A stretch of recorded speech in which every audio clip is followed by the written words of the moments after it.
কসবা থানার এসআই ফারুক হোসেন ও সোহেল শিকদারের মাদক বিরোধী অভিযানে আবারও ৫৬ কেজি গাঁজাসহ গাড়ি জব্দ। গ্রেফতার ১, পলাতক ২। পর্দার আড়ালে লুকানো মূল মাদক ব্যবসায়ীদেরকে গ্রেফতারের দাবি সচেতন মহলের। সংবাদের শুরুতেই আছেন আকলিমা রশিদ আলী। ফারজানা রশিদ আলী রোবার সহযোগিতায় শুনছিলেন সংবাদ শিরোনাম। কসবা টিভির ডেস্ক রিপোর্ট।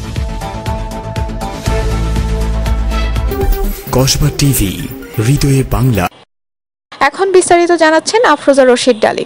ব্রাহ্মণবাড়িয়া জেলার সুযোগ্য পুলিশ সুপার এহতেশামুল হকের নির্দেশনা এবং সিনিয়র সহকারী পুলিশ সুপার কসবা সার্কেল মহোদয়ের তদারকিতে ও কসবা থানা অফিসার ইনচার্জ মোহাম্মদ আব্দুল কাদেরের সার্বিক তত্ত্বাবধানে কসবা থানা এলাকায় মাদক উদ্ধার অভিযান পরিচালনা করা হয়। অভিযান পরিচালনা করেন মাদক জব্দ ও চোরাচালানি ও হত্যা মামলার আসামি আটকের মহানায়ক খ্যাত এসআই নিরস্ত্র মোহাম্মদ সোহেল শিকদার, সঙ্গীয় এসআই নিরস্ত্র মোহাম্মদ ফারুক হোসেন।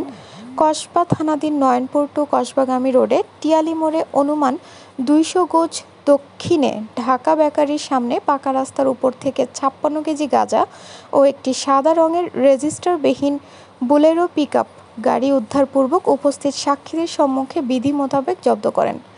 আজ সকাল ৫টা ২০ ঘটিকার সময় অভিযান পরিচালনা করা হয়। গ্রেফতারকৃত আসামির নাম মোহাম্মদ রুহুল আমিন, পিতা মৃত সুজুদ আলী সর্দার, সাং রাজবল্লভপুর পূর্বপাড়া ৩ নং ওয়ার্ড, ইউপি কায়েমপুর, থানা কসবা, জেলা ব্রাহ্মণবাড়িয়া। ও পলাতক আসামি মোহাম্মদ রমজান প্রকাশ মেস্তা রমজান, পিতা আব্দুর রহিম, সাং কালতা দিঘির পাড় ৩ নং ওয়ার্ড, ইউপি কায়েমপুর, থানা কসবা, জেলা ব্রাহ্মণবাড়িয়া।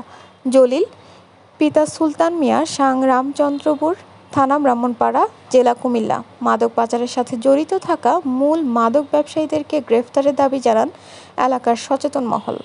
কসবা থানার অফিসার ইনচার্জ মোহাম্মদ আব্দুল কাদের জানান, মাদক আইনে মামলা হয়েছে, মাদকের সাথে কোনো প্রকার আপোষ নেই বলেও তিনি জানান।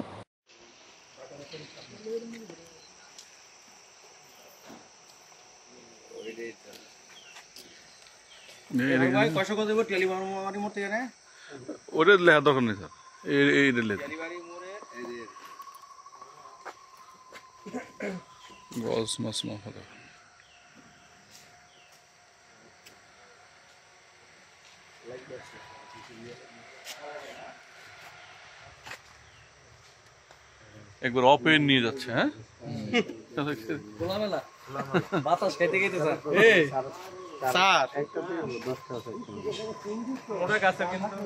আমি আপনাদের দৃঢ়ভাবে বলতে চাই যে আমি মাদকের সাথে কোনো আপোষ, কোনো প্রকার কোনো কম্প্রোমাইজ করব না, এবং আমি মাদক ব্যবসায়ীদের মাঝে এই আতঙ্কটা আমি অবশ্যই ছড়াই দিতে চাই যে কেউ যদি মাদক ব্যবসা করে বা মাদকের সাথে কোনো সম্পৃক্ততা পাওয়া যায় তাদেরকে ইনশাআল্লাহ ছাড়বো না, আইনের আওতায় নিয়ে আসবো। কসবা টিভির সংবাদের সাথে থাকার জন্য ধন্যবাদ জানাচ্ছি। পরবর্তী সংবাদ পেতে আমাদের চ্যানেলটি সাবস্ক্রাইব করে রাখুন।